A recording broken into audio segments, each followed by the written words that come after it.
আজ সাব্রুমের দিব্যাঙ্গজন সংস্থার উদ্যোগে সাব্রুম মহকুমা হাসপাতালে 10টি হুইল চেয়ার ও অন্যান্য সামগ্রী তুলে দেওয়া হয়। হাসপাতালের সামনে আয়োজিত এক সংক্ষিপ্ত অনুষ্ঠানের মাধ্যমে এই সরঞ্জামগুলো তুলে দেওয়া হয়। উপস্থিত ছিলেন সমাজসেবী শান্তিপ্রিয় ভৌমিক, গৌতম ত্রিপুরা, তাপস লোধ প্রমুখ।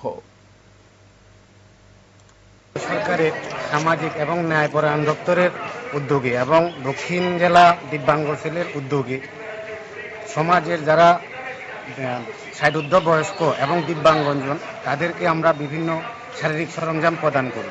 তারই অঙ্গ হিসাবে আজকে সাব্রুম মহকুমার Kalachhara hospital, Manu Bazar hospital, Sabroom hospital, Bonkul hospital এবং রূপাইছড়ি হসপিটালে আমরা কিছু সরঞ্জাম যেমন হুইল চেয়ার, কোমর চেয়ার এগুলি আমরা প্রদান করছি, যাতে হাসপাতালে আগত রোগীরা এর সুবিধা ভোগ করতে পারে।